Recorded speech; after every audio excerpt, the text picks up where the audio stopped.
Hello there. Welcome back to our fourth and final session of the NDEC Engage conference. We have some remarkable panelists coming up, but before we get to them, I'm just going to go over some housekeeping where Zoom is concerned.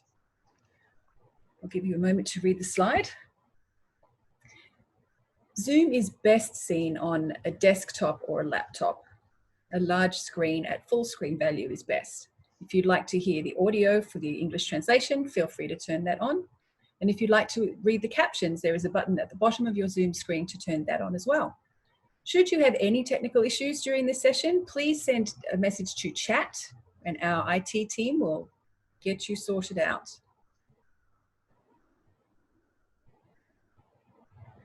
And here's a couple of other tips on how to use Zoom. You have the ability to customize the size of the windows to your specifications. So make sure you get it to a size that makes sense to you. You can make it full screen and you can make it smaller. Do that in the top right-hand corner. And we suggest gallery view for this afternoon's panel discussion.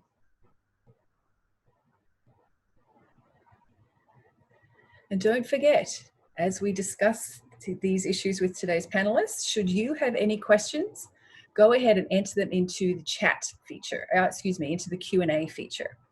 Chat is for technical support and Q&A is for questions for the panelists. Okay, who's excited? We need to thank our panelists, our sponsors at this stage, without whose support we would never be doing this. CSD Learns has been instrumental, as has NAD, hosting this conference under their umbrella. And for additional sponsors, Dawnsign Press, American School for the Deaf, Indiana School for the Deaf, and Gallaudet University. Thank you so much for your support for NDEC Engage and NDEC Signs. It is now ready to start this webinar panel. We have some phenomenal professional teachers with amazing backgrounds here to talk about the implications of COVID-19 in the educational setting. Is everybody ready for this exciting panel? I'd like to invite our panelists to join at this point. Terrific, thank you all so much for coming. And if we could start first with introductions. Latrine, you first. Hi everyone, my name is Latrina Lewis, and I teach at the Arizona School for the Deaf and Blind, ASDB, in Tucson. Hi everyone. Terrific. Ricky, how about you go next? Hi, I'm Ricky Romero. I'm a preschool teacher at Kendall. Hi. Thanks. And Heidi, how about you? Hi everyone, I'm Heidi Corce and I am a teacher of the deaf at the elementary school level here at a mainstream setting here in Eugene, Oregon. Good to see you all. Thanks. Laura, you next. Hi, I'm Laura Kim. I am a bilingual middle school teacher at a mainstream program in San Diego, California. Terrific. And Christine. Hi everyone, I'm Christina.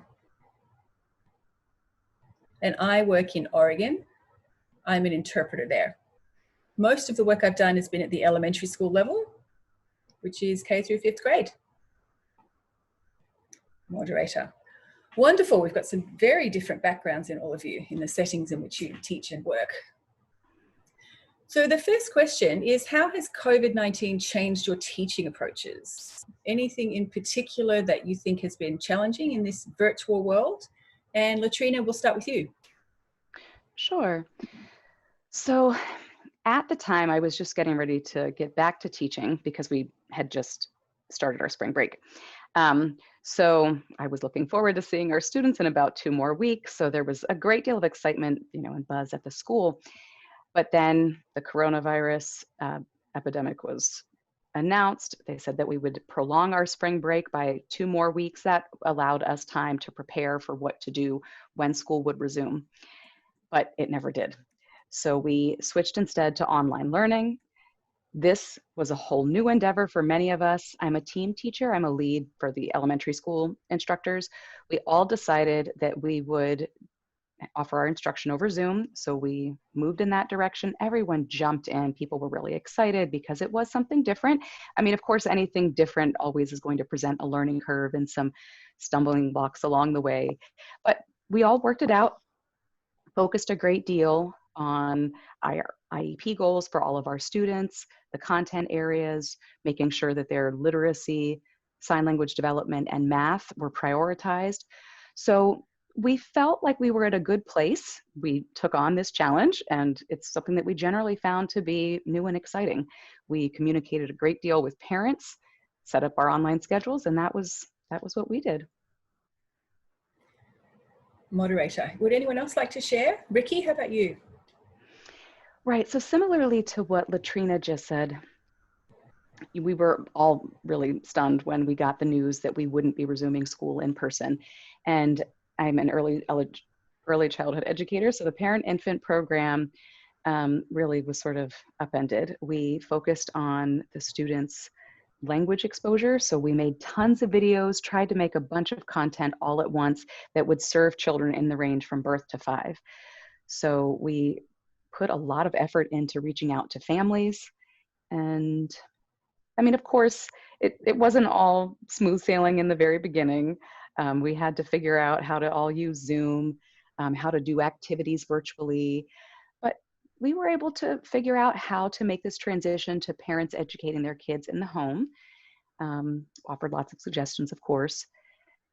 And then we made the shift to trying to do small group Zoom meetings with early education and kindergarten, pre-K kids. And you know, it's tough, like classroom attention management is tough virtually. So we worked on that, figured out what skills we needed to be able to make videos that were age appropriate in terms of their attention span. And so that was how we ran our preschool classes. We also did a lot more one-on-one stuff. So we shifted to really having a more customized education, what worked well for one kid or another, or one family or another. And then parents could give us direct feedback about what was working with them and their kids. And so this was actually nice even in terms of achieving their IEP goals, because it wasn't just about what we saw in the classroom, but really we were able to meet the kids' needs as a whole and in their home. So, you know, it wasn't all good and neither was it all bad. We were able to see how the kids were progressing, how they were facing the challenges that they were now seeing in this new normal. And we also realized that we had to be flexible. That was just the word of the day, was to stay flexible because our work hours are extended, but again, it was more flexible. Moderator, absolutely. I'm sure flexibility has an impact. I'm wondering if one of the respondents who are in a mainstream school would mind giving us their perspective. Laura. Sure. Similarly to what you guys faced in schools for the deaf, we also had a big learning curve, but we had to follow what our school district was doing. So it was sort of a waiting game at first. Our administrative team made some sort of top-down decisions that we had to abide by. So we had to use online programs like Google Classroom. We had certain programs that were used for literacy activities, math programming. So we didn't have as much leeway to decide which programs to use that we thought would suit our students. We had to use the ones that the school district decided on. And of course, we wanted to explain to parents what this new educational setting would look like. And we know this was a really big challenge for parents because they were dealing with their kids being at home full time, which was new just in and of itself. And they were used to school being a place that they could just sort of drop their kids off. But now in a virtual world, that's not the way it is anymore. So we really had to give a lot of parental support just to get the kids in a place where they could engage. And I'd say that's the way it was through April. We sort of gave them a good 4 weeks to figure out what distance learning would look like for them, for the parents to get comfortable. Of course, they were really concerned about grades and how we would handle grading, so we had to allay those concerns. What else? We also talked to them a lot about what distance learning would mean in terms of being asynchronous. So sometimes we just made videos of ourselves. Kids could watch the videos live if that worked for them, or they could watch the videos offline, sort of asynchronously whenever it worked better for them. So that was sort of what we did a lot of, is figuring out not only how to transfer our classrooms into a virtual setting like Google Hangout, but also figuring out what that meant for every student in their setting and what needed to be added. So it's been a really interesting challenge for us to figure out what works best, not only for their learning goals, but also for the teachers and the families. But I've been really so grateful for my team. It's all operated in a very collaborative spirit from day one. And so that's been a pretty surprising element of being able to do that virtually.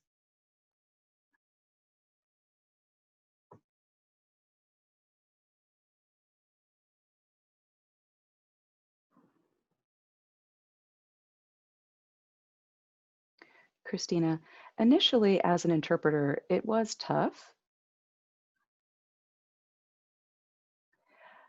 I think a lot of the interpreters became more actively engaged. So, for example, I started looking up sort of how I started looking up the videos that teachers had posted to offer their instruction, as one example. So in the classroom, for example, there's a lot of one-on-one engagement between teachers and students. But in a virtual setting, it's mostly monologic. So teachers are posting videos of themselves giving their instruction. So that meant I had to look for similar videos to brush up on my skills. And then just to clarify, in the classrooms before the teachers closed, teachers would interact directly with students. So there was more personalized instruction. Teachers could help specific students in a way that they personally needed. But in the online setting, I feel like it's actually been less personalized.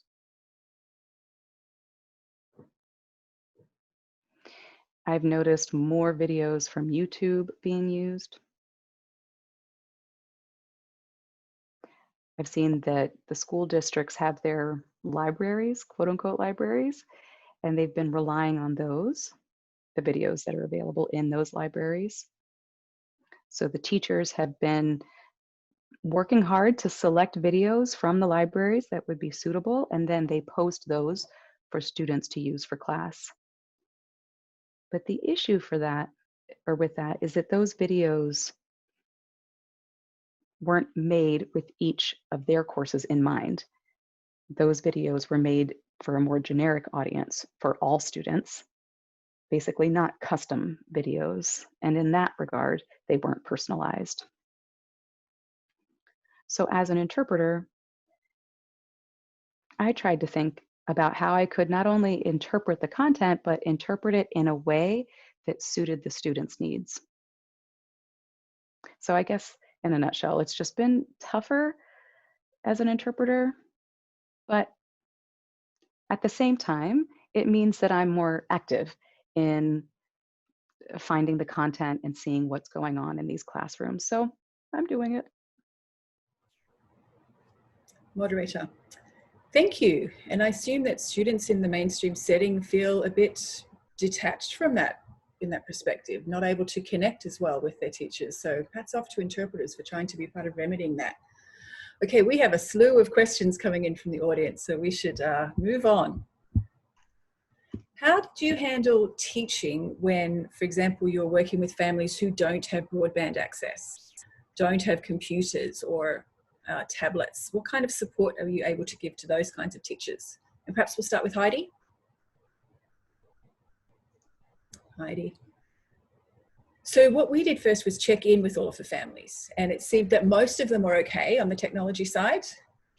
They said that they had what was necessary, but we continued checking in pretty much daily for the first few weeks and found, for example, when we would Zoom with a family, we were there and we watched a child fall in the back of the screen because they had a bunch of books on the chair to sit high enough to be able to see the video camera screen, and that was unstable.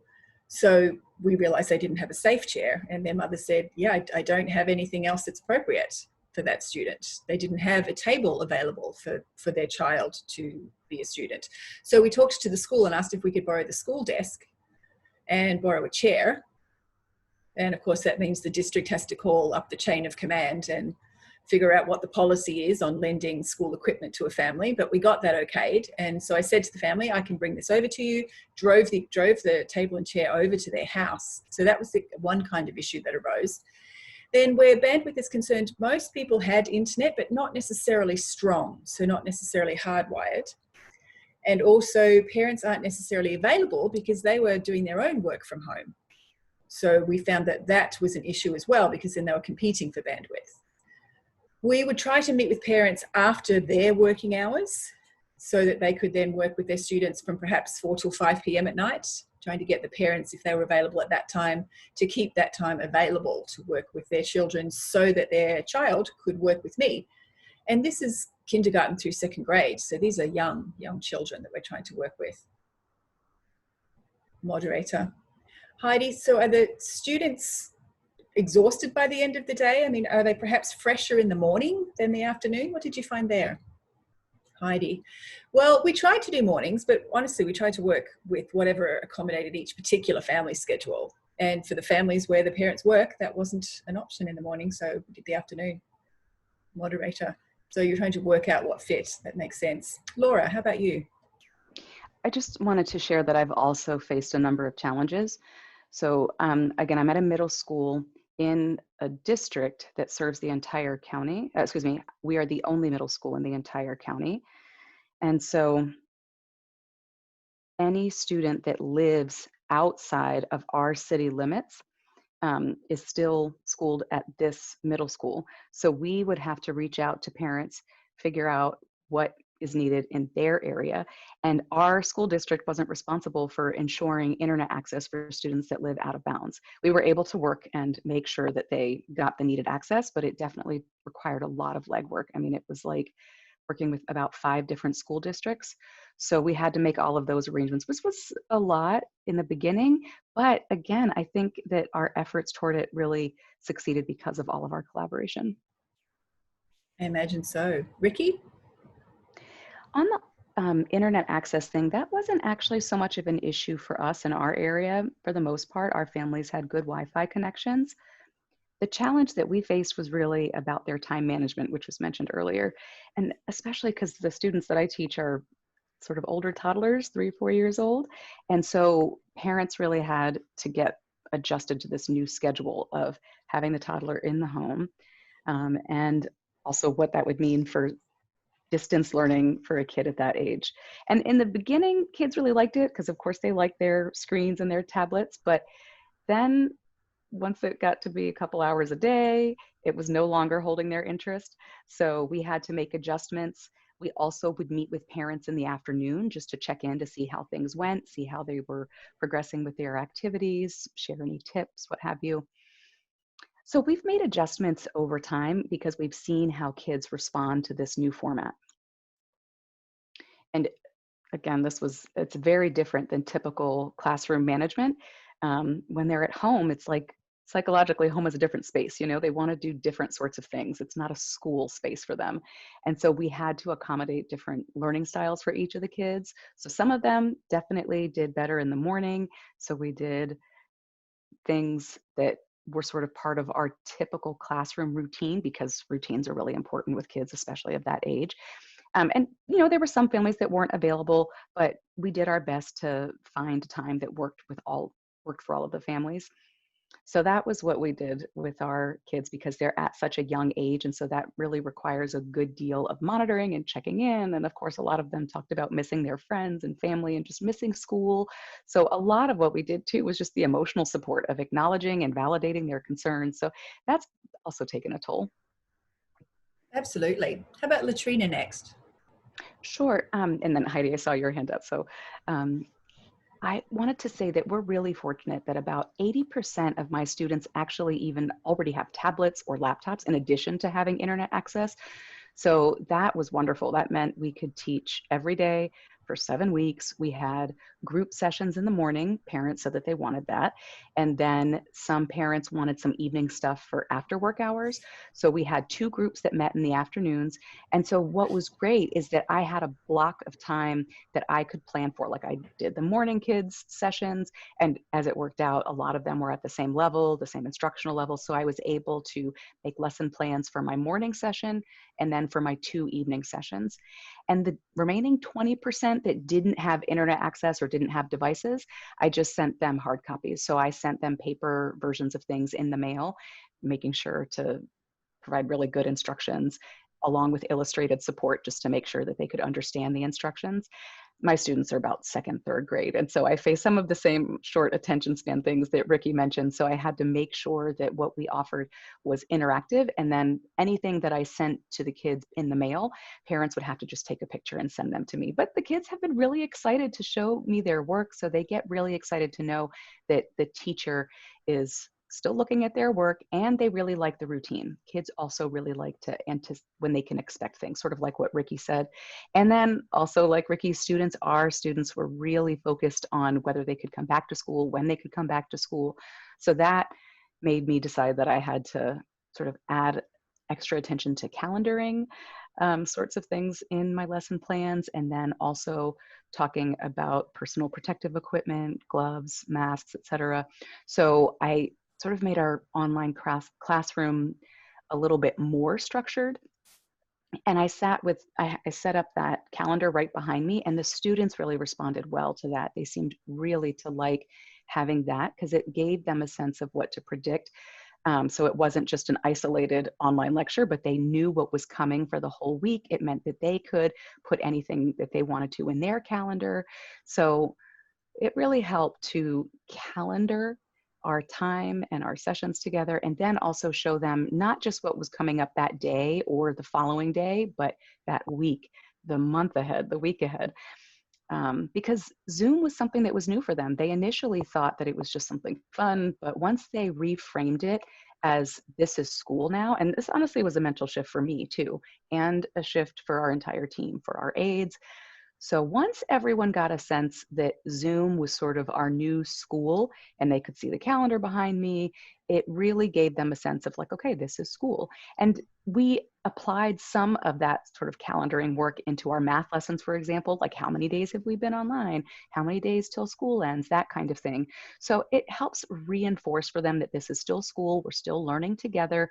And we were all really forgiving of each other's errors. Of course, I would make some technical glitches, and the students all found that very funny. Um, but yeah, the students also could screen share and share their work and their projects. And I think that also gave them confidence that they could do this. And the parents also had a tough time in the beginning. Of course, they had different appointments or whatnot, and the schedules didn't always mesh well. So sometimes I would just make a video of myself, send that to the parents, and that was really well received because parents, more than anything, didn't want their kids to miss out on their lessons.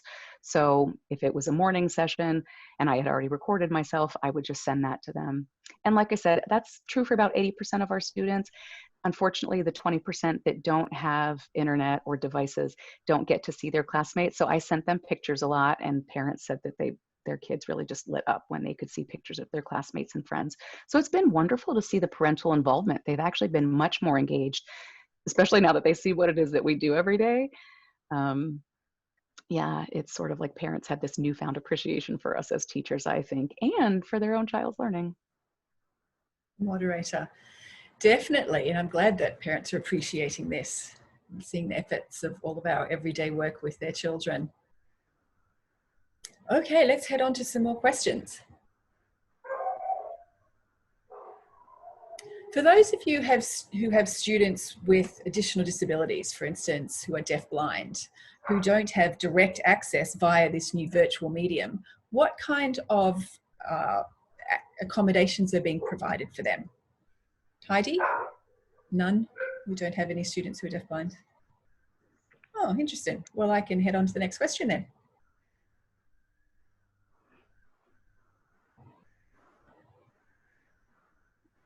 So if you are looking at students with additional disabilities or special populations, how can online learning be enhanced to serve this population better? When we look at parental goals and IEPs, for example, how's that tallying? Laura? So actually, I'm glad that you brought this question up. And to go back to your question about students with additional learning disabilities, definitely an online setting has been a whole new challenge unto itself. I mean, in middle school, our expectation is that students are all learning how to be independent. And so they initially needed help with just connecting with the classrooms online. And we relied so much on their parents to help them with that transition. We do have a student with autism that had difficulty tracking the turn taking and scanning all of the thumbnails in the Zoom platform. So one thing that we have in our homeroom is that we have, like, I don't know, we had maybe about 25 different thumbnails of students. And so that was a lot for the student to manage. And it was a bit too much for them to manage on their own. So what we did was have them pin one of us, and then me and then my teacher's aide agreed between the two of us that we would focus on certain students, and then sometimes just communicate directly with one student at a sort of sidebar and give them a prompt so that they could then participate, to help them prepare for when it would be their turn in the conversation. So we really had to provide a lot of support with how to engage in a group conversation over Zoom. But again, like I said, the collaboration with my paraprofessionals and my support team has really been great, because it's helped, our collaboration has helped students learn how to navigate this online setting. Some of them sign, some of them don't. We have a range of students that are, from deaf to hard of hearing. And it's actually been a really beautiful thing to see how well everyone has worked together. We know that it's been challenging for them, just like it's been challenging for us. But I think it's really made us more prepared for whatever might come, especially, as for our students who have learning challenges. I really applaud their efforts and their parents. Moderator. Sure. I actually wanted to follow up, Latrina. I think you had your hand up when I asked the question about deafblind students with vision impairments. Did you want to share something? Right. So we do have some students that are low vision or blind, and we have a teacher that usually works directly with those students. So they had started working with the students by way of their parents. So they sent first some equipment that would be needed for the students to be able to access the online learning platform. So some of them use Braille machines. So we sent that. We sent equipment that they typically use in the school. And so this is we call it our visually impaired teacher, our VI teacher. So they would meet with the students' parents to explain to them how to use the machine, because we weren't trying to build new skills. We were making sure that they had equipment that they knew how to use. So the parents just might need a bit of a refresher, and then the students could build on the skills that they already have. So it was really a great opportunity for our deafblind students. Moderator, that's really good to hear, because that continued access for those students is absolutely critical. Does anybody else care to respond to this question? Because if not, we can go on. We have plenty more questions to get through. People are craving responses from you all as panelists. So let me ask, how do you think your relationship has changed in terms of your connections with students, parents, and family members during COVID? I'm seeing a lot of people saying that it has changed. Heidi, how about you go first? Heidi. Oh, okay, sure. First of all, when all of this started and the schools were closing, we had a team meeting at a mainstream school, meaning I'm working with the educational classroom teachers, and they're all predominantly hearing, and I'm the only deaf teacher in that, so bringing in an interpreter. But it was incredibly frustrating, to be honest, because I thought about my students, and their assumption was they'd all be the same. So I said, no, I need a meeting with all of the parents of the students I'm working with, including myself, those students' general ed teachers, their parents, and an interpreter. And we went to do that via Zoom to show parents what it was going to look like for their kids, and how to access Zoom, how to pin the interpreter where necessary, so that the students weren't going to be swiping through the various windows of Zoom trying to find the interpreter, for example, right? And so, there's 25 students or so per class, so that's a lot of swiping to try and find the right frame. And then I have found that parents have been pretty involved. There are some parents that had some questions initially about what the interpreting process was doing, but they twigged eventually. Some of them, I think, don't quite know what interpreters are for. I mean, it's clear that I'm the one working with their families. I have been for years, but I think they first realized that with an interpreter on Zoom, they weren't quite sure how that worked, which I thought was interesting. So it was a bit of an eye-opener, I think, to see that that's what parents were realizing, and that they didn't yet have a full understanding of the process, which was good for me, because that gave me the opportunity to fill in some gaps. So we were also using Loom to record. So I would do signed stories on Loom for dictionary learning, for example, and send that out to the parents. The parents could then sit with their child and read that text together. After that, we could do a Zoom, which the parents could also join. And parents were learning sign language for the first time, some of them, which is sad that it was their first time, but I certainly appreciate their motivation now. And the kids' sense of self-esteem and pride in their reading abilities in front of their parents was lovely to see. So it just started becoming a far more collaborative enterprise with the parents and family and instructional staff as a real team. And so with the general ed teachers and the hearing teachers, you know, there were some frustrations for them and some frustrations for me. We were all trying to sort those out together.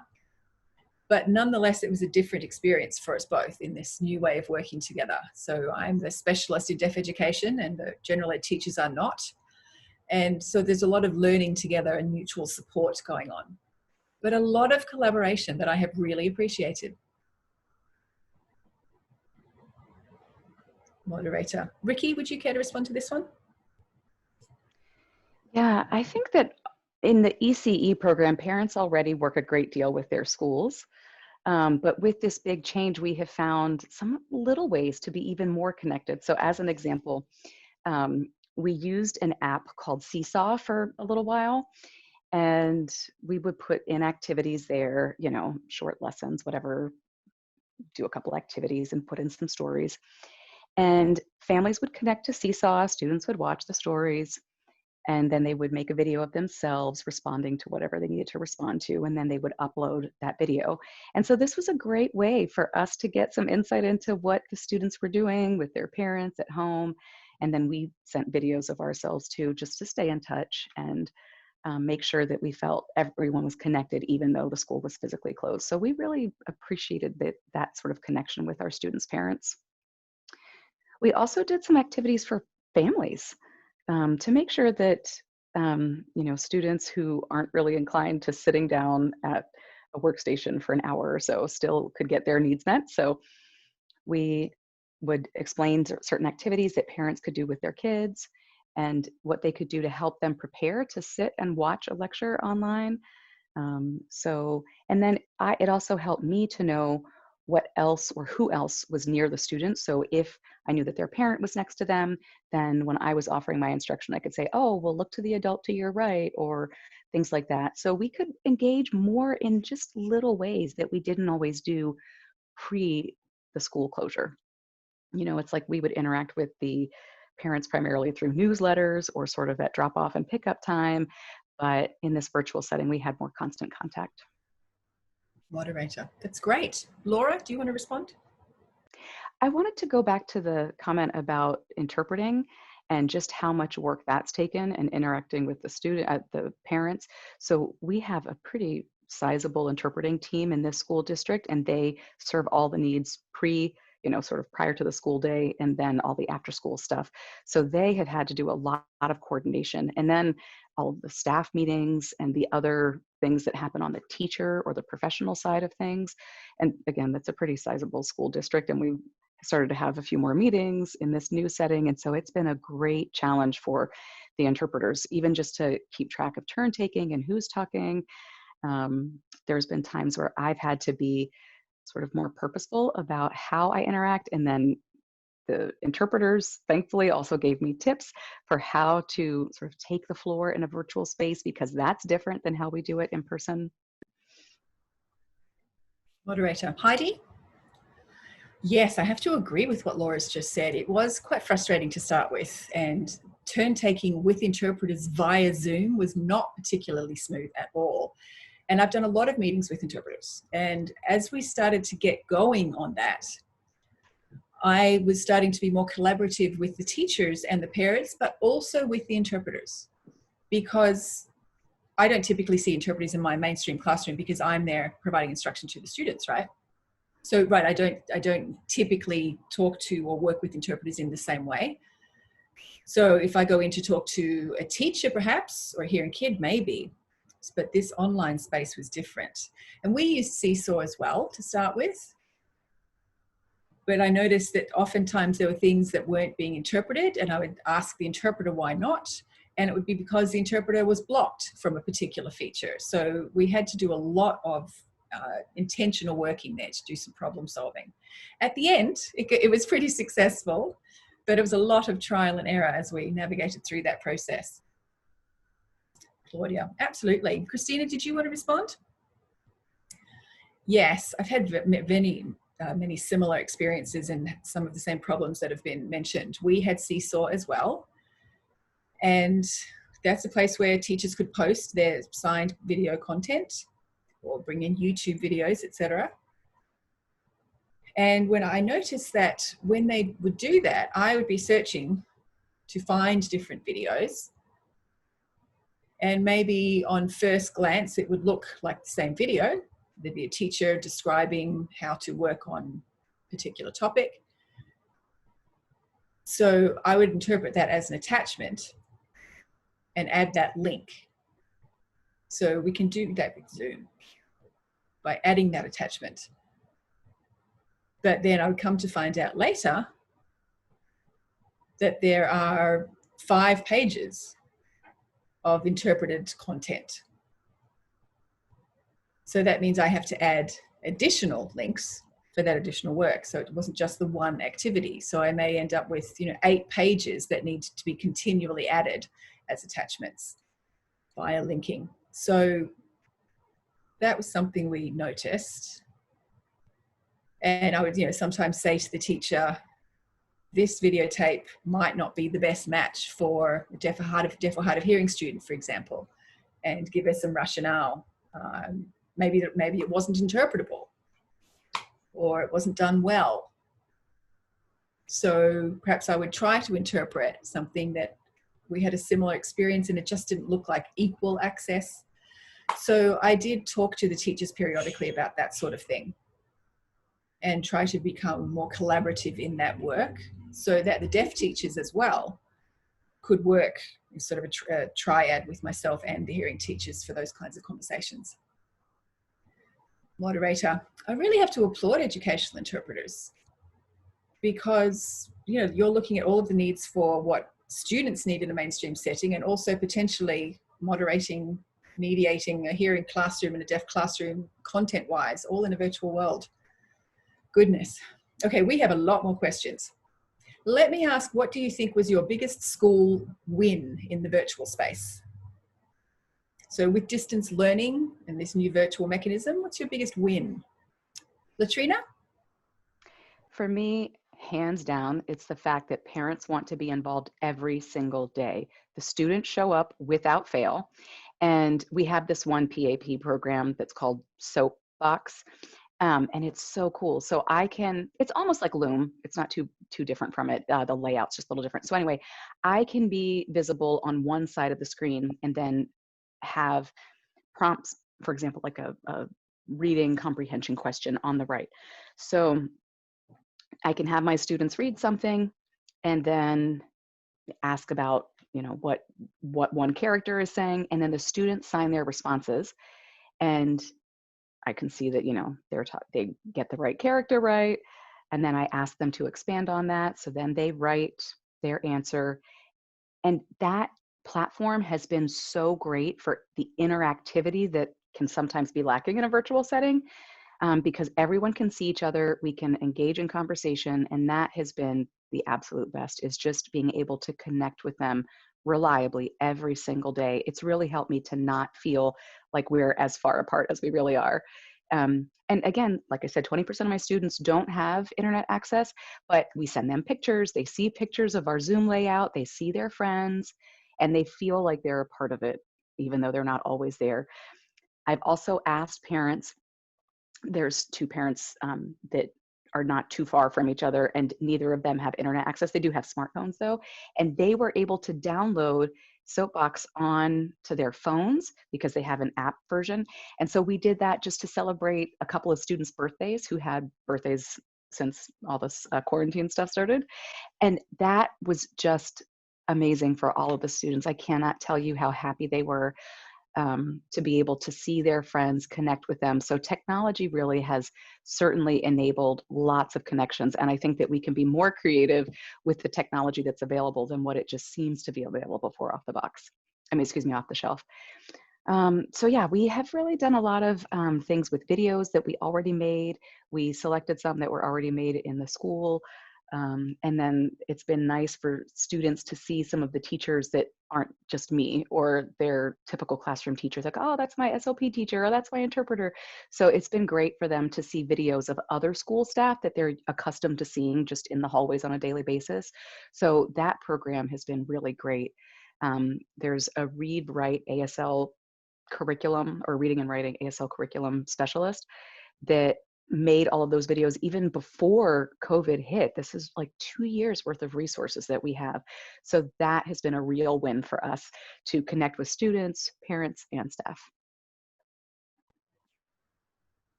Heidi, I would say that one thing we have is a deaf club that we were, well, during the school year, we meet once a week for half an hour. And all the deaf students from K through 5th grade come and congregate at that time and just have a few fun activities, a few games, some conversation around deaf culture, signing, etc.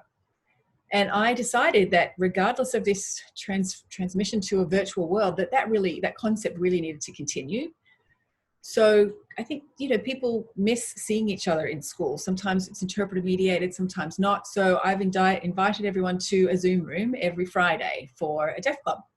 Everyone gets to see their teachers, teachers' aides, interpreters. We've invited the principal for a couple of surprise sessions, which was exciting for the kids. And they really now look forward to it. And they keep asking me, is Deaf Club happening? And what is it today? And I keep having to say, it's not till Friday.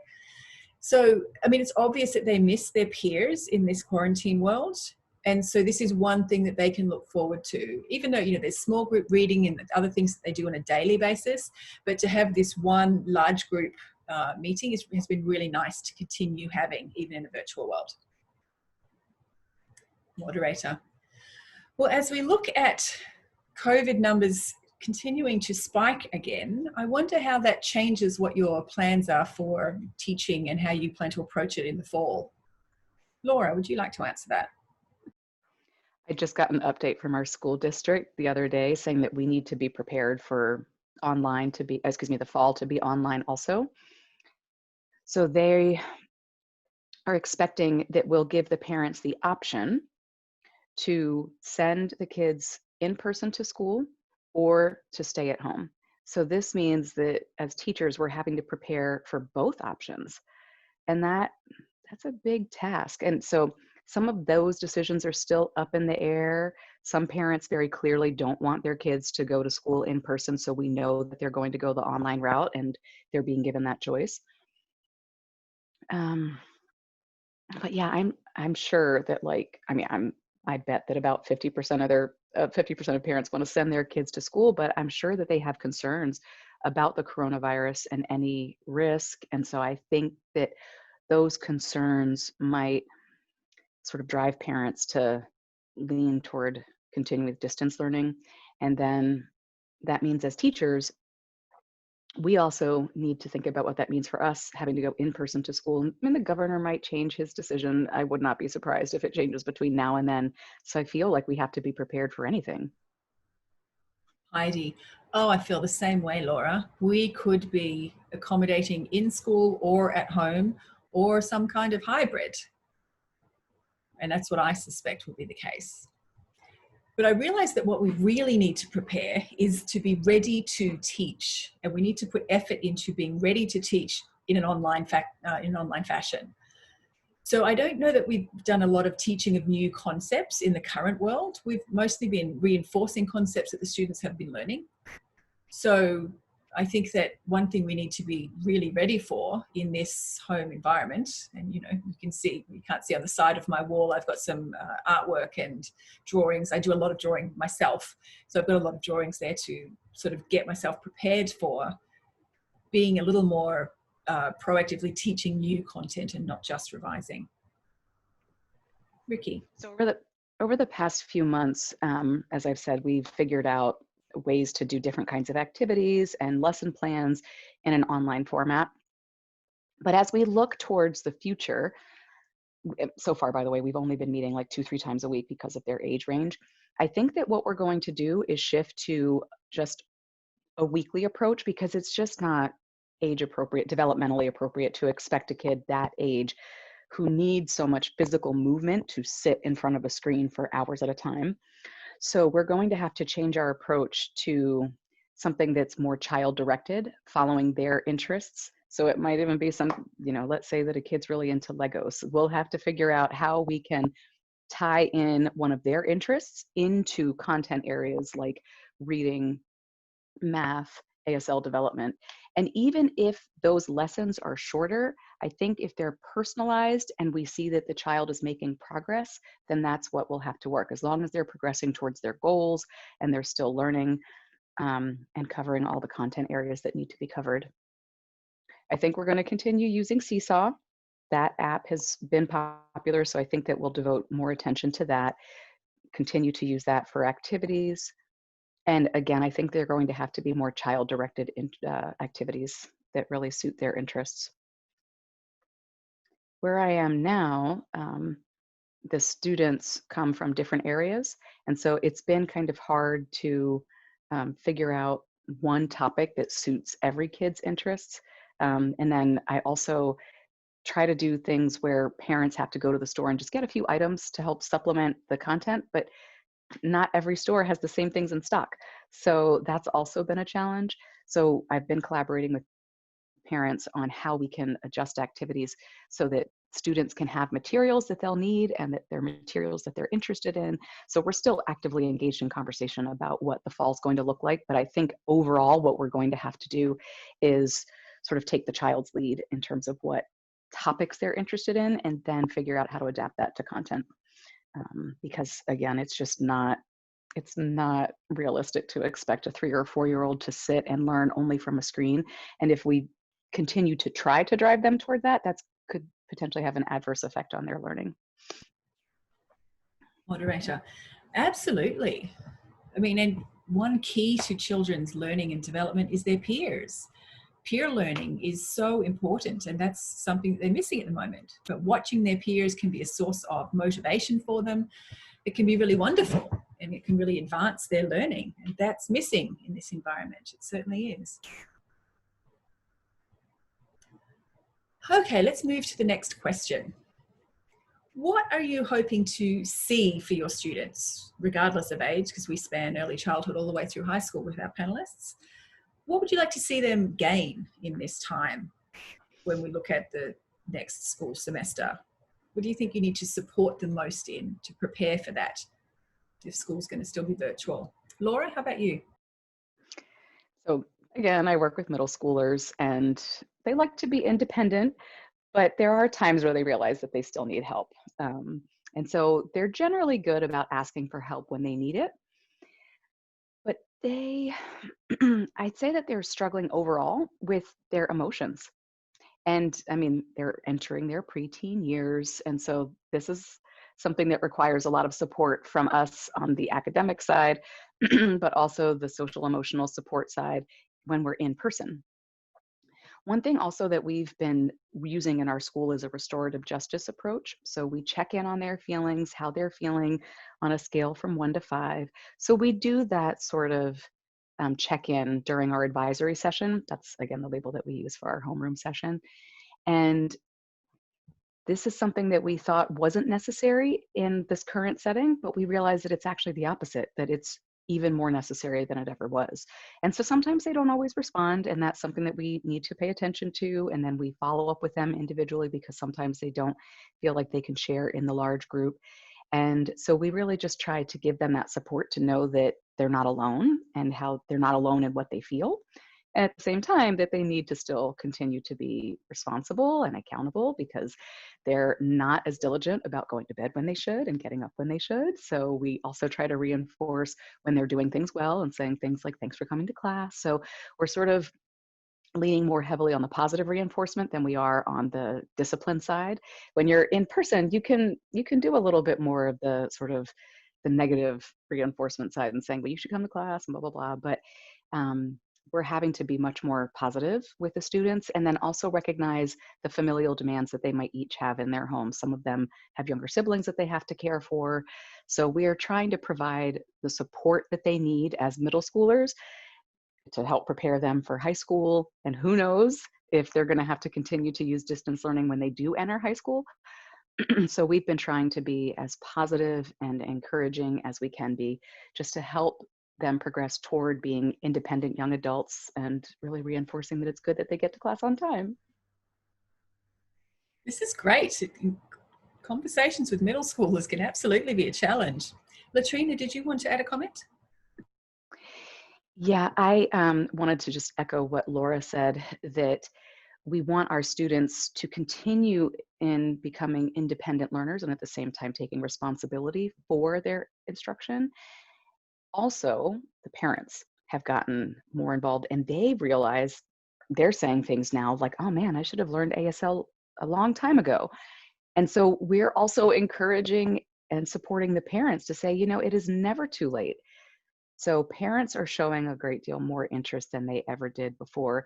And they're also bringing up materials that we gave them, like from last fall. And of course, my inclination is to sort of give a sour face and like, you're just now cracking this book. But I'm glad that they're finally using these materials. We gave them a bilingual grammar curriculum, BGC, from Boston. And we made this available to all parents in the fall. We asked them to practice their finger spelling and a couple core vocabulary signs and numbers. And this was something that just about every parent said, oh, okay, I'll get around to it, I'll get around to it. But now people have been much more determined to brush up on their ASL now that their kids are home. And so parents are working on this 300 core vocabulary list. And I'm actually seeing parents looking forward to jumping back in the fall, and they're still practicing their ASL and their literacy support for their kids. So I think that going into the fall, this will be an easier transition than it was going into it this first time around, because parents also understand what a bilingual approach means, and they've started now to make comments that show that they value and really buy in to taking a bilingual approach. So maybe I'm being optimistic, but that's what I'm looking forward to seeing this fall. Moderator. Okay, we have a question specifically for the interpreting experience now. So Christina, this will be you. Do you work with a team of interpreters in your school district? And how are your administrators working with educational interpreters in terms of supporting academics being accessible to deaf and hard of hearing students? Christina. Well, it depends. I am part of a team, or I was last year. There were 3 deaf students in the class I worked with and 2 interpreters. But it really does depend. Sometimes there would only be 1 interpreter. But then what was the other part you asked about collaborating with? Moderator. So there's a team of educational interpreters, you've said. How do you operate with administration? What kinds of conversations are you having with administration in terms of supporting deaf students in this virtual learning environment? Christina. So there's been some information and some collaboration, but it's mostly with the teachers of the deaf. So I will chat with them, and if we need to make some changes or there are different accommodations necessary, like for example, a video is not suited for a deaf student, I'll have those conversations, but they're typically with the teacher of the deaf. And that's then the person who may then talk to the general ed homeroom teacher about the content. Where the administration's concerned, we have some interaction with them if it's really necessary. Like if we really need some support, we'd let them know. I think when the school closed, we all looked at technology because we assumed that we were going to be videoing ourselves, and that's how interpreting services would happen. And, you know, I also have an iPad, but an iPad's not necessarily good enough camera quality for recordings. It can be a little blurry or unsteady. So in that, we said to administration, it's not fair that that subpar quality would be sent out as videos. Is there anything we can do with that? So we took that issue to administration, and they found some laptops for us.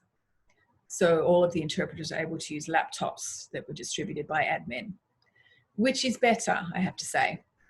There are still some technical glitches that we experience that aren't completely resolved as yet. But I think that in terms of their support, yeah, the things that we've asked for from administration, they have certainly looked into to try and find a way to help provide solutions.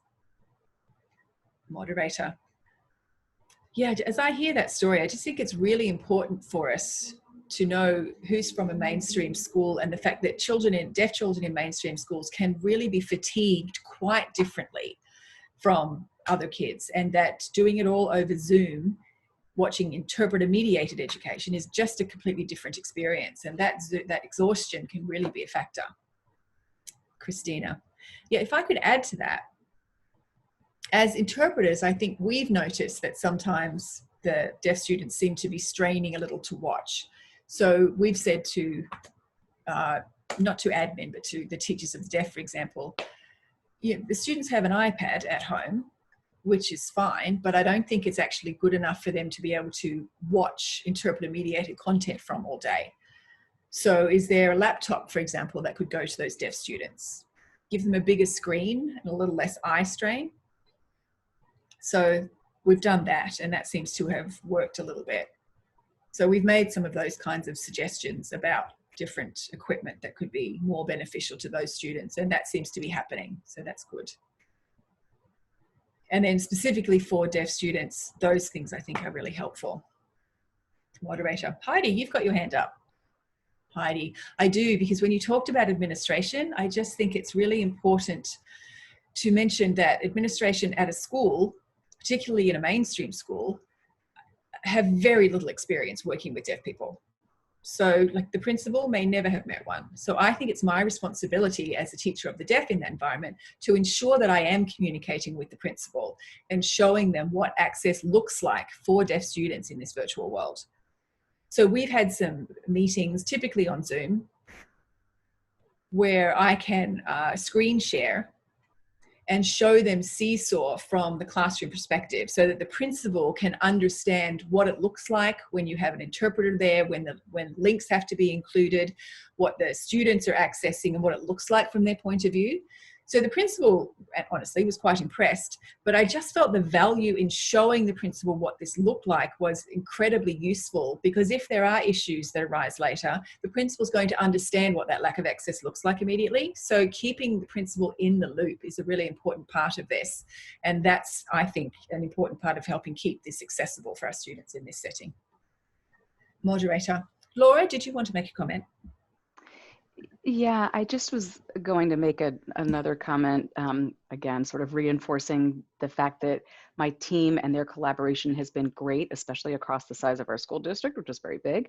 And so we haven't always been able to meet with students during their Zoom sessions with their classes. So we've sometimes had to have sort of separate feedback sessions with the interpreters to figure out how we can make things work better. I mean, there's always room for improvement.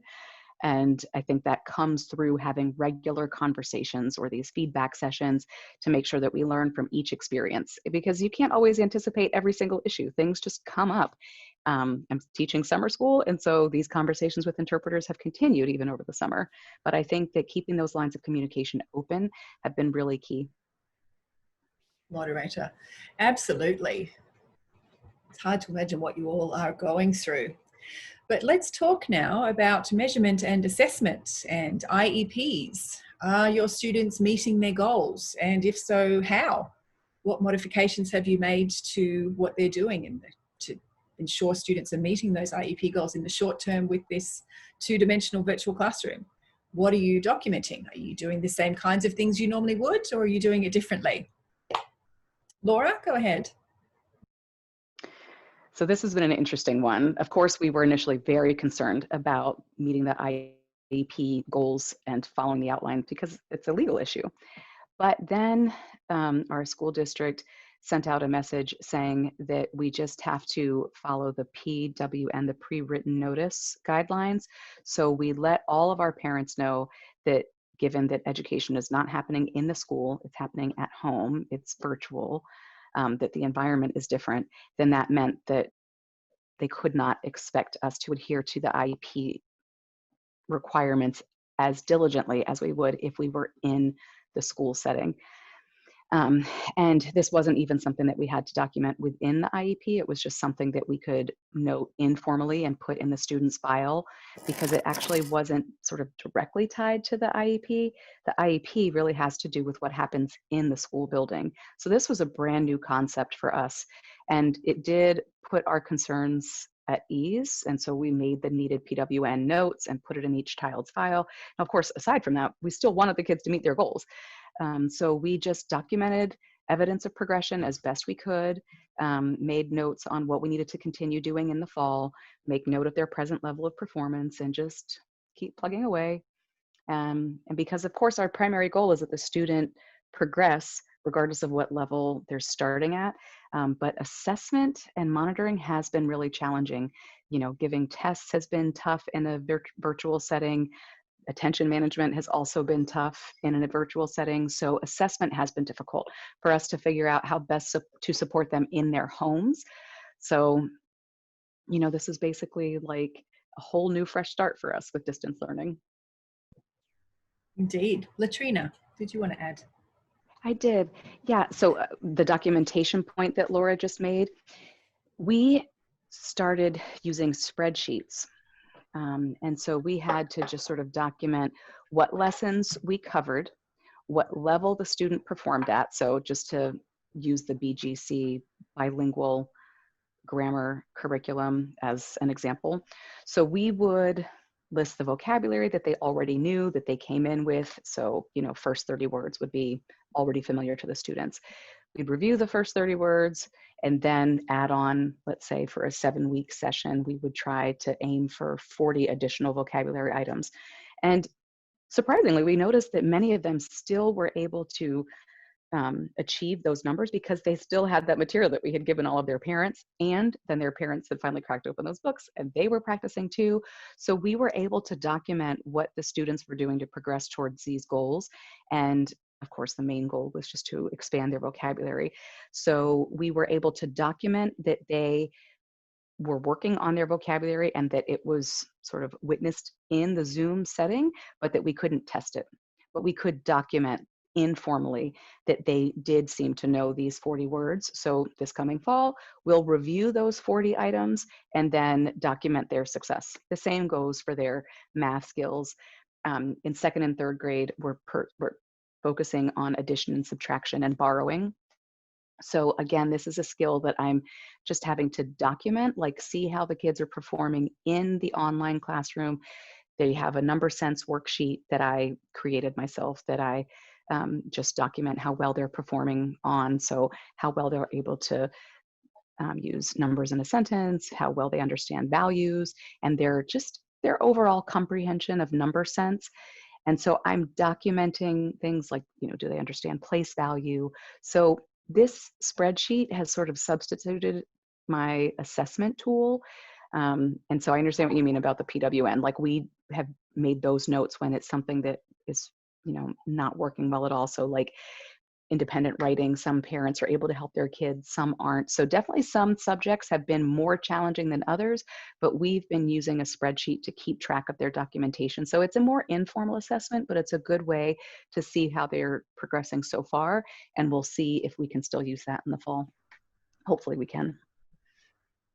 Moderator, goodness, the list of questions just keep coming in from the audience, so you know.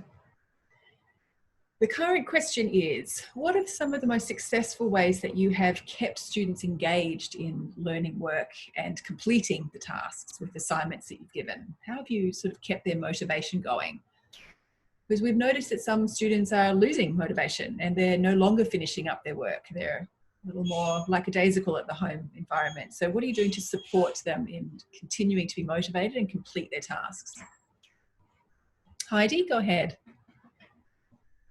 Okay, I'll make a brief comment on this. So the students are using Seesaw in the mainstream classes to post their work. So in those classrooms, when they meet with me once a week, I screen share, and I screen share to Seesaw and show them what they've been doing. And I can type a response directly to what they've been posting. And I always show them things that I've noticed about the work that they're doing, where they're doing really well, where they've applied something that we have learned previously, and continue with that positive reinforcement. And I'm seeing that's a great esteem booster. And that seems to progress to continuing to do the work. We're also making sure that I'm reading all the comments, and we do a lot of that reading together. So that part seems to be quite encouraging for students as well. We can review conversations of things that are coming up so that they know what's due in the next week or so, and their expectations are set for how those activities can be managed. So I sort of pre-teach some things. And all of those things seem to be really contributing to students maintaining their sense of optimism. Moderator. Ricky. The Seesaw app, as I just mentioned, has also been really pivotal for students to be able to share their work. We've also taken a new approach in how we use Zoom. So we do use the screen sharing function, and we share Google Slides.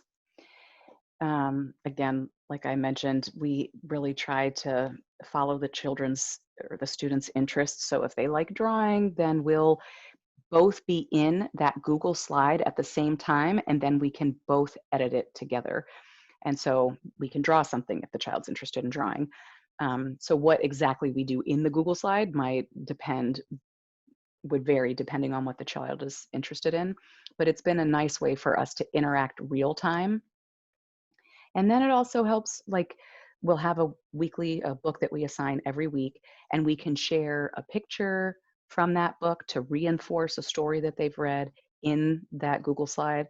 So these have been sort of mini interactions. And again, these are 3 and 4-year-olds, but it's been a really great way to start to engage with them more and maintain their interest. So that interactivity has been key.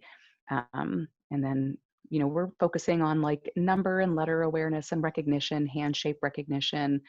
So we've worked really hard at trying to keep things interactive, and that's been a real motivator for a lot of our students. Latrina, did you want to comment? Just to add to the 2 examples that were just given, we also used the aspiratory set. This is a test that we have started to use more often just to elicit responses from students. And so the students always know to expect the unexpected. They don't know when they'll get these questions. And our students also have looked forward to sharing their notebook. So they keep their same notebook that they used to use in class because they know what's expected of them. They know that they have a routine schedule. And that has been a really big motivator for the students because they know what to look forward to. Like Heidi mentioned before, you sort of give them a heads up about what they're going to do. And then it gives them that confidence that they know what to expect. They know what the teacher wants. They know what's expected of them. They know what their parents want. So students they respond to that because we set the bar high, and the students really rise to that challenge. They know it when their teacher believes in them or their parents believe in them. They then start to believe in themselves. And so that's also where I think that the motivation comes from, is the students feeling good about themselves, feeling confident about their performance in school. And if it's something like, you know, we start out with like, how did your morning go? And if they say that they woke up late and their mom is mad at them, then it's something I respond to and say, but, you know, I'm not mad at you. So we redirect toward the school setting. And then we wrap up with saying something like making apologies and like, you can go approach your mom and say, sorry for being cranky this morning or what have you. So we focus on how to address their mood, but really keep it something relevant to the classroom, but then also how to transition back to home. So that aspiratory set has been really key for student learning and maintaining their focus. Laura.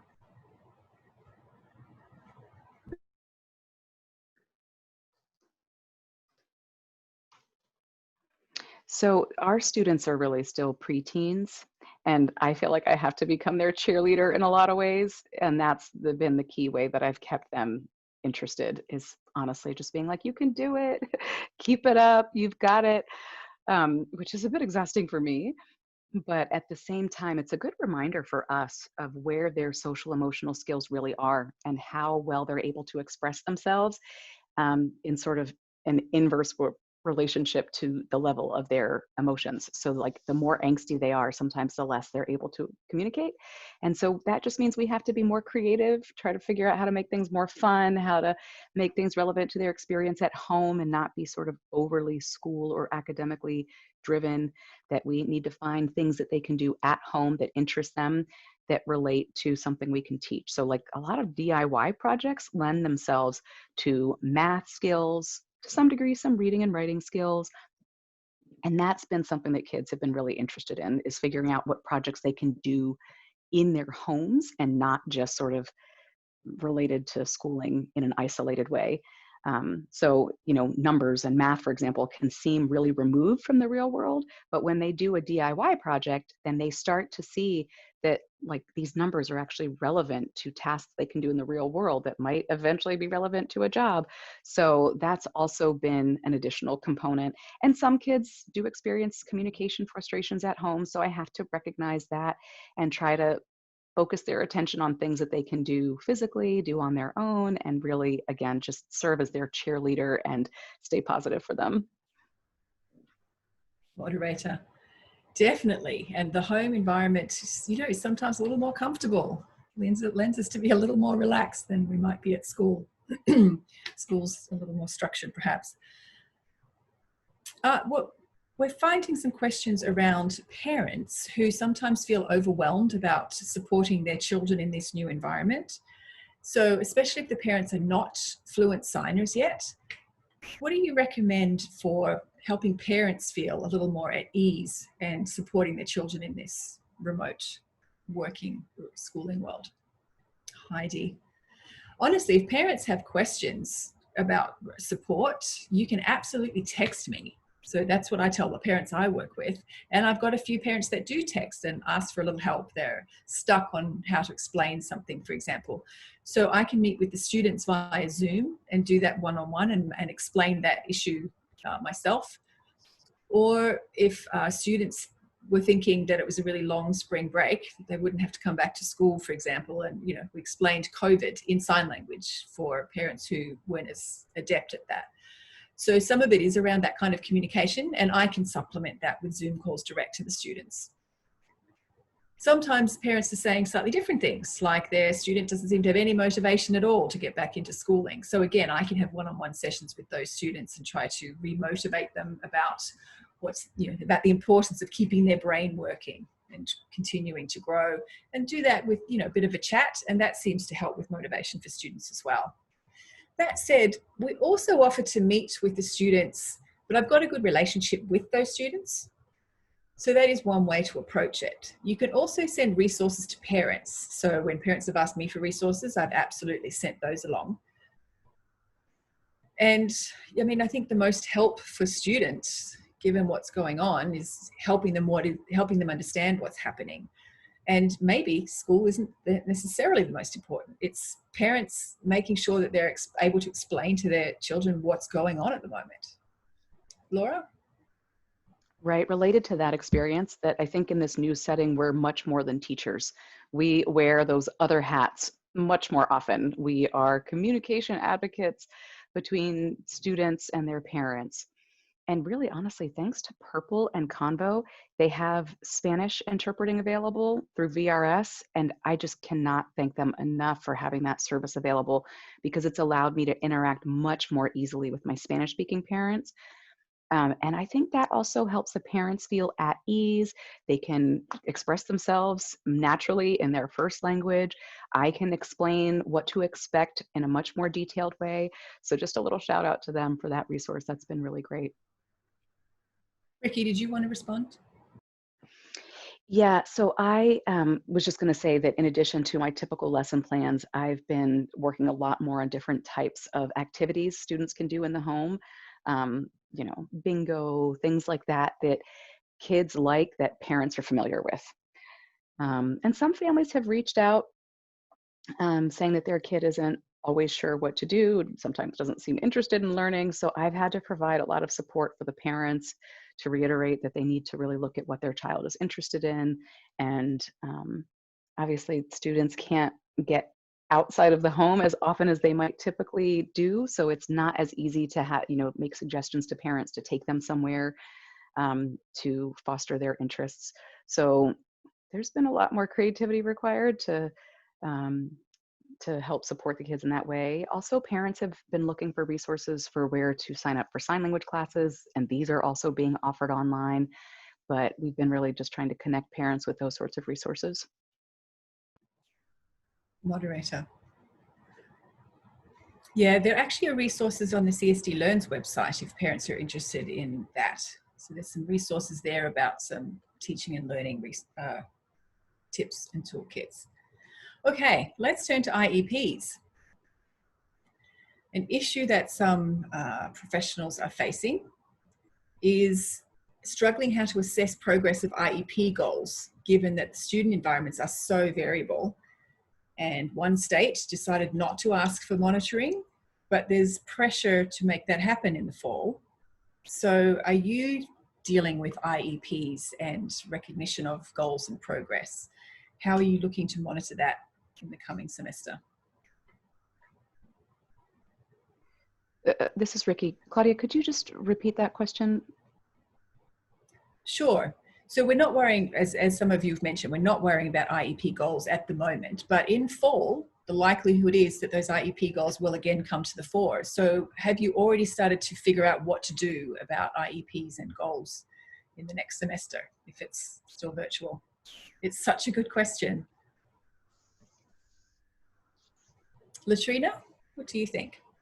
It is a good question. And I think it'll depend on the administrator and what they expect on the IEP front. There are some that want detailed documentation, and they have reinforced that they're just asking teachers to do their best to document the student's comprehension skills. If the student is old enough, they can, write some things on their own, but it ultimately is up to the administrator to decide what to do with the IEPs in the fall. And if we're in person, then we'll be able to administer tests. We'll have to give the ones that were supposed to have been given in the spring, even though we're off schedule. So we'll have to sort of work backwards a little bit to track their progress according to where we left off from the in-person schooling. I think that we'll also have to make some amendments to the IEPs, and that's just the reality that we're in. And I think for the most part, people accept that everyone's tried their best. It is a bit of a bummer that not as much progress, or it may be the case that not as much progress will have been made. But we're making note of PWNs, just like Laura mentioned, the pre-written notice.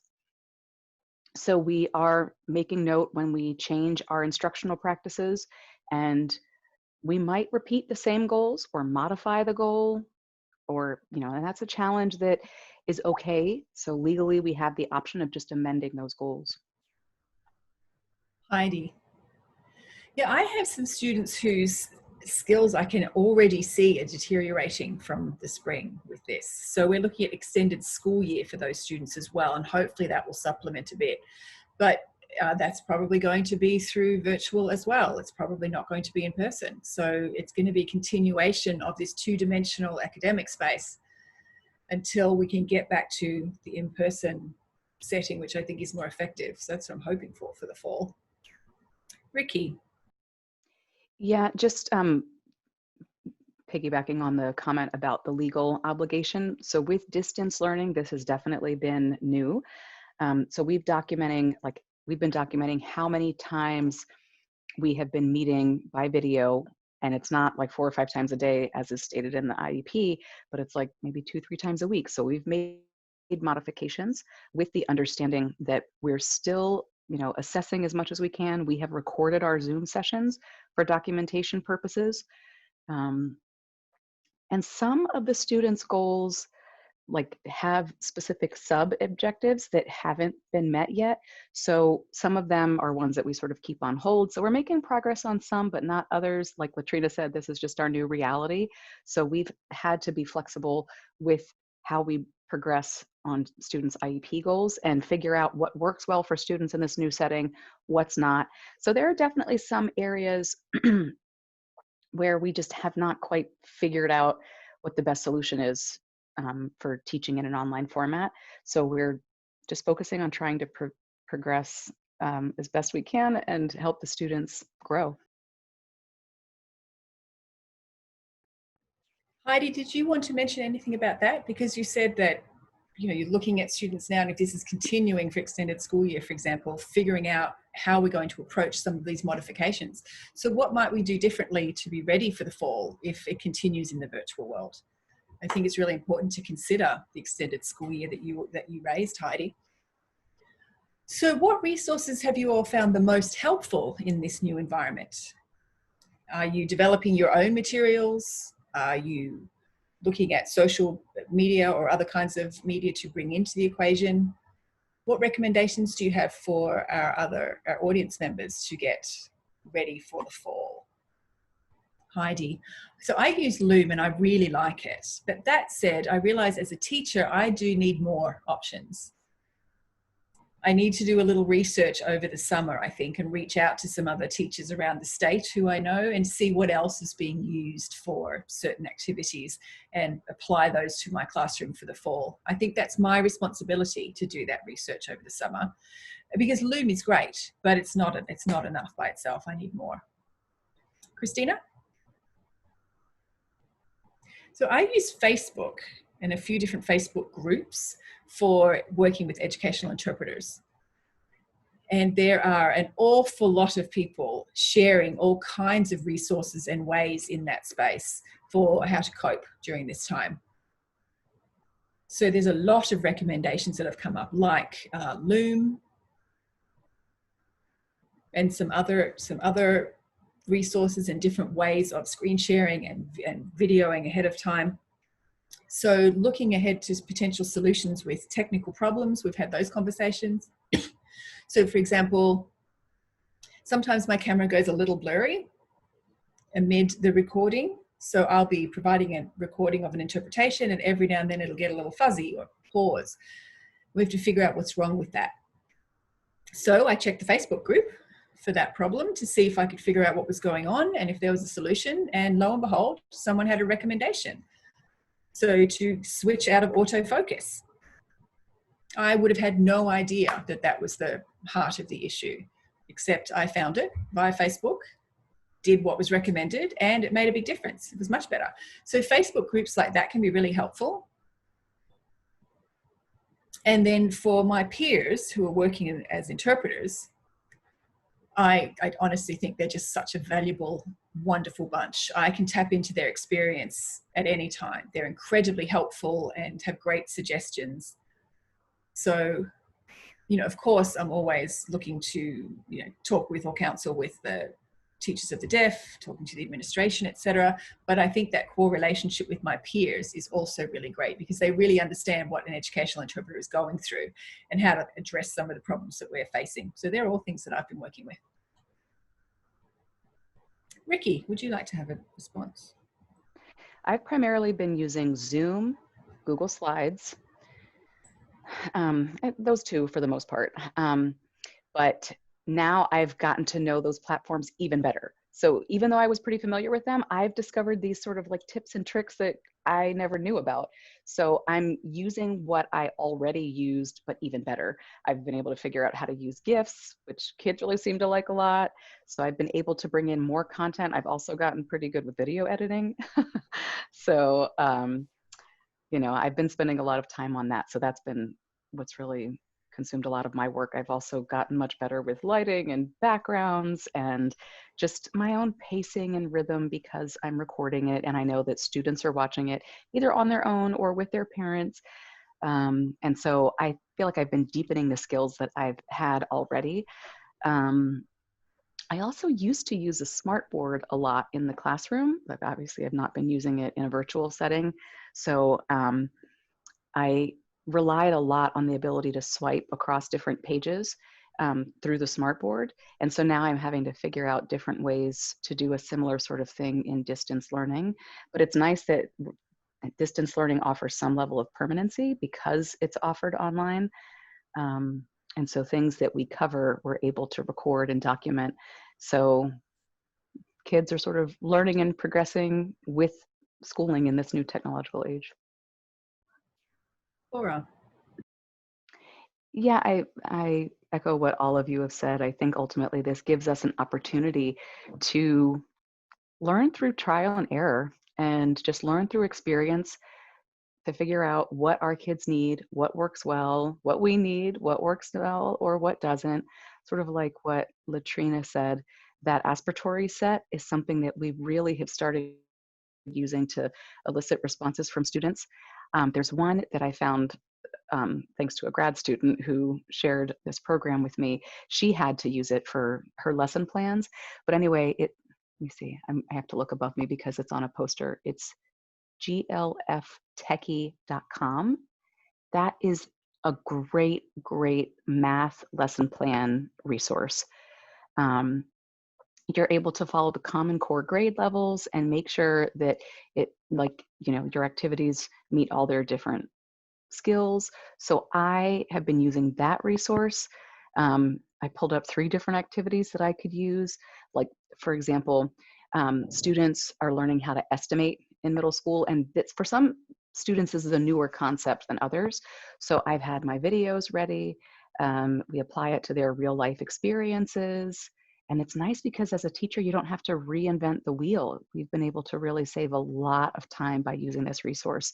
So I think a lot of, like was said earlier, a lot of my time has been spent on looking for existing resources and really tapping into resources that students and families can use on their own.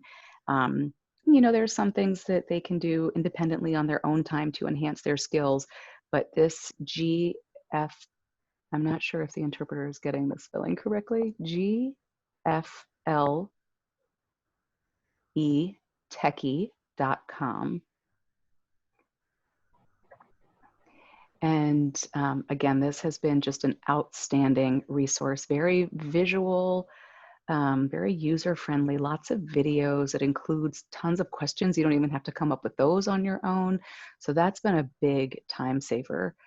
And I think it's been really good for synchronous teaching. So this is something that I can pull in and use on my own.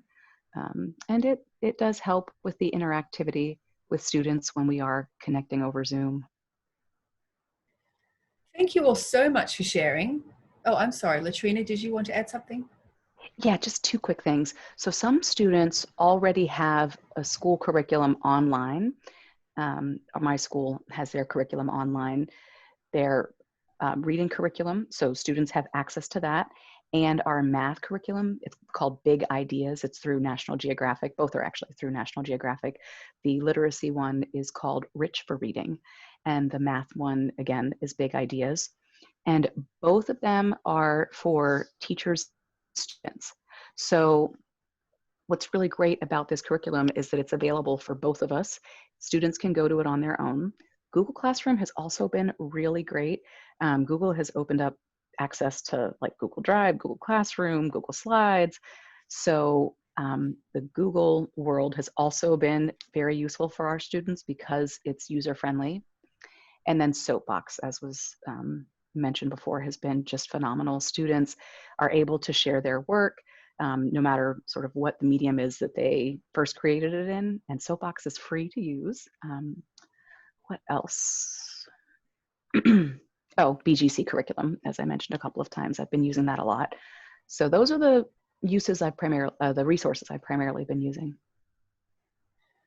Moderator, so perhaps we can get all of these together, because there's some wonderful resources that you've just mentioned. There's also our website, defeducation.us/resources. It's sort of a one-stop place for teachers, certainly, and parents can go, and children, and look for support in different ways. So that's got some good resources for distance learning as well.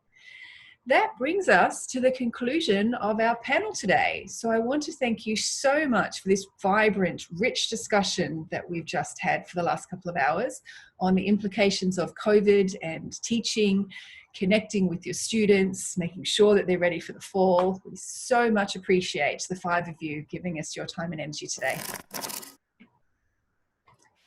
Now we have a couple of our other committee members who are going to come in and make some concluding remarks.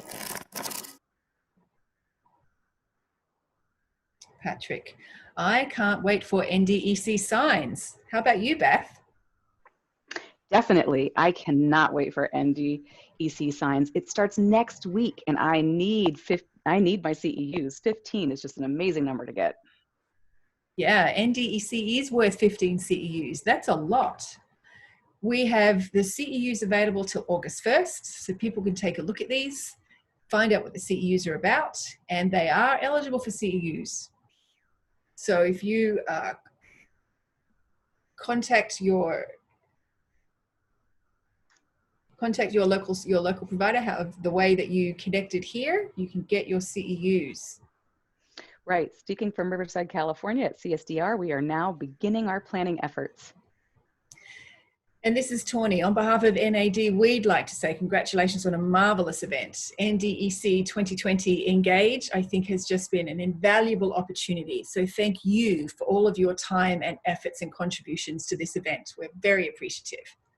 Yes, I'm looking forward to NDEC signs and looking forward all to the exciting lineup of presenters. Claudia, thank you all so very much. And we mustn't forget the interpreters. Thank you to them for their services as well, and the captioners. Patrick, now I'd like the interpreters, CSD Learns staff, and everyone who's been working diligently behind the scenes to turn on their cameras so everybody can see how everyone's hard work that it took to make this happen.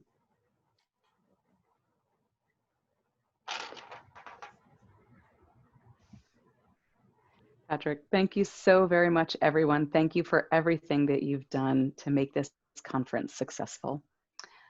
With that, thank you all so much. With that, we are ready to move to our advertisements and close this session.